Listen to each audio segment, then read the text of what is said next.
Semana passada, nós terminamos com o anúncio do anjo Gabriel a Maria, da vinda através dela do Salvador, Jesus. E esse termo é ele mesmo que usa, não é? Então, o que vai acontecer depois disso?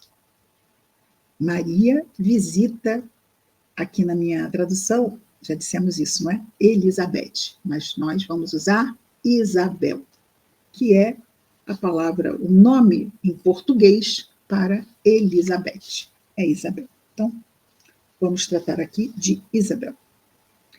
Então, visita de Maria a Isabel. Isabel, nós já conhecemos aqui, porque lá no início do capítulo, o mesmo anjo Gabriel aparece ao esposo de Isabel, Zacarias, inclusive porque Zacarias pede uma prova daquilo que iria acontecer, o anjo disse: eu sou Gabriel, o que está diante de Deus. Por causa disto, porque não acreditaste no que eu disse, vais ficar mudo até o bebê nascer. Então, esse é Zacarias, que nós já vimos, o esposo de Isabel, que é parente de Maria, Isabel. Então, quando ela recebeu a visita do anjo, ela está onde? Lá em Nazaré, lá no norte. Para onde ela vai? Naqueles dias, versículo 39 do capítulo 1. Naqueles dias, levantando-se Maria, dirigiu-se apressadamente para a região montanhosa, a uma cidade na Judéia. Montanhosa porque a Judéia ela fica num planalto, ok? Inclusive, Jerusalém, não é? Que fica na Judéia, fica exatamente por essa razão num planalto também. E aí, no versículo 40, nós temos: entrou na casa de Zacarias e saudou Isabel. Aconteceu, olha só o que vai acontecer agora. Nós temos o quê? Duas mulheres. Ambas estão grávidas. Isabel está com uma gravidez de 6 meses. Nós vamos encontrar isso não aqui, mas em outra narração. Isabel está com 6 meses de gravidez. Maria, recém-grávida. Então, há uma diferença de aproximadamente 6 meses entre João Batista, mais velho, não é? De 6 meses, do que Jesus. Maria chega, não diz absolutamente nada, simplesmente saúda Isabel. É isso que nós vamos ver agora. Entrou na casa de Zacarias e saudou Isabel. Pronto, foi isso que ela fez, saudou Isabel. E aí o que aconteceu quando isso se deu? Quando ela saudou Isabel. Ao ouvir, aconteceu que ao ouvir Isabel a saudação de Maria, o nascituro saltou em seu ventre e Isabel encheu-se do Espírito Santo. Espírito Santo é um espírito superior. É um espírito superior. Vamos lembrar que espíritos superiores, conforme a classificação espírita, são os espíritos da segunda classe, que estão na ordem dos espíritos bons, mas a classe mais elevada. Acima de espíritos superiores, nós só temos os espíritos puros, da primeira classe, que está na primeira ordem, os espíritos puros. Então, o Espírito Santo é um espírito superior que, vamos dizer assim, que fala através de médiuns, de pessoas que tenham essa condição, que se sintam inspiradas, elas simplesmente são usadas, não é? Para coisas, obviamente, o quê? Todas coisas muito boas, certo? Então, quando Maria chega e saúda a sua parente, Isabel, o bebê, e ele é chamado aqui de nascituro, merece aqui um enorme parênteses. Por quê que merece um enorme parênteses? Nascituro, na nossa sociedade atual, é um termo muito usado, inclusive legalmente, ao tratar-se dos bebês que estão sendo gerados, não é? E é isso mesmo que quer dizer o termo, mas em peças legais do movimento Brasil Sem Aborto, o termo usado sempre é nascituro. Criança por nascer, não é? Criança por nascer. E muitos dizem que não é nada aquilo ali, é um monte de células, que aquilo não tem absolutamente nenhum tipo de vida ali. A vida é puramente orgânica, como se fosse um mioma ou um mioma, porque se dá também no útero, não é?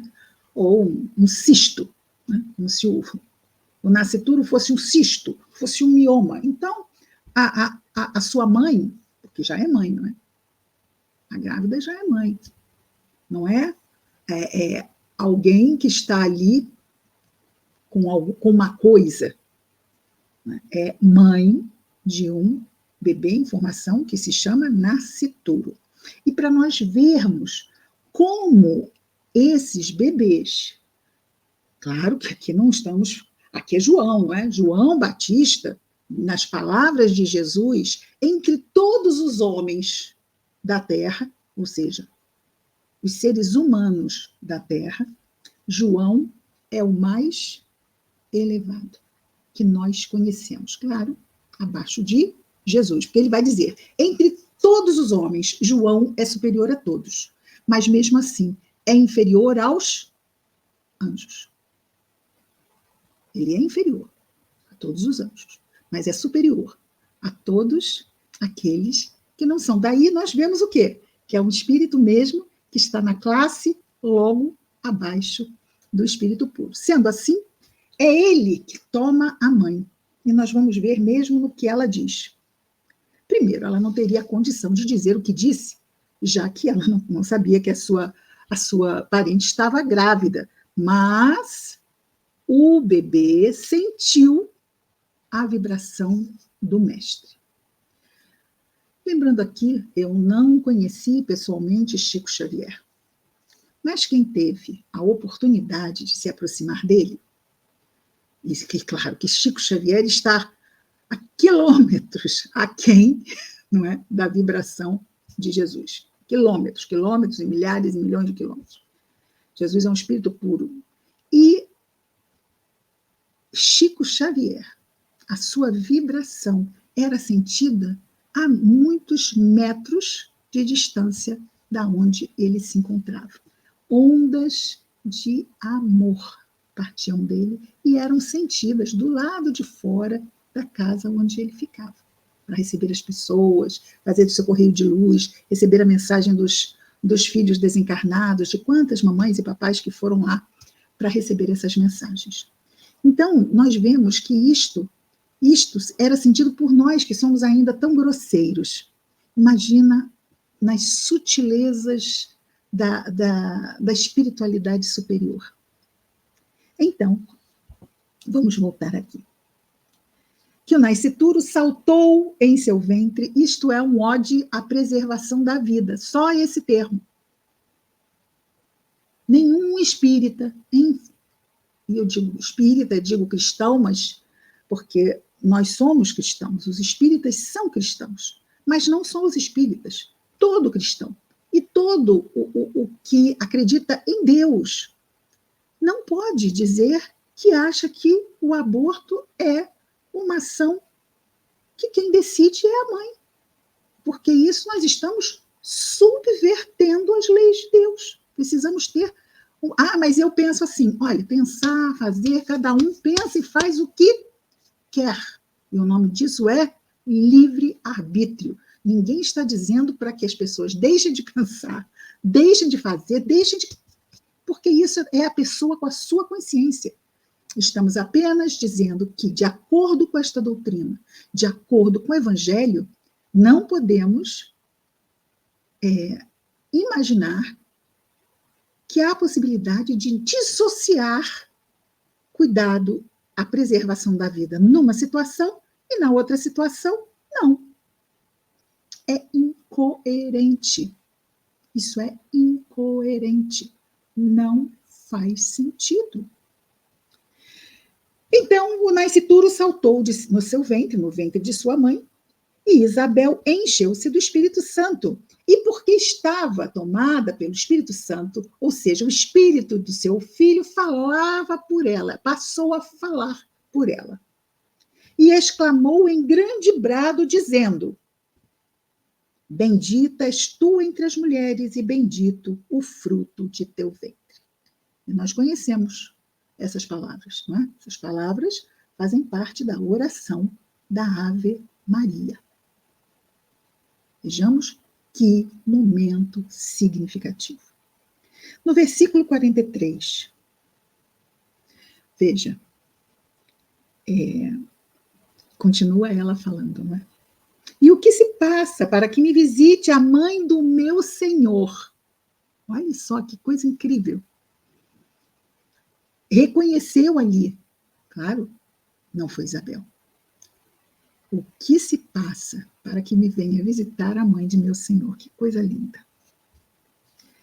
Pois, assim que chegou aos meus ouvidos a voz da tua saudação, e agora é Isabel que diz, saltou o nascituro no meu ventre.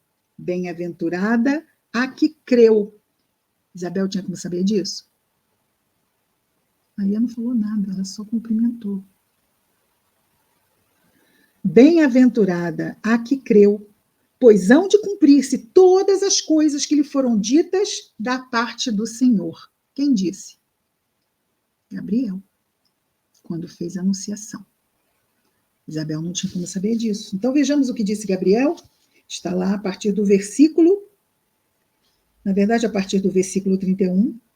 Eis que conceberás no ventre, darás à luz a um filho. Eu estou voltando, relendo aqui o versículo 31.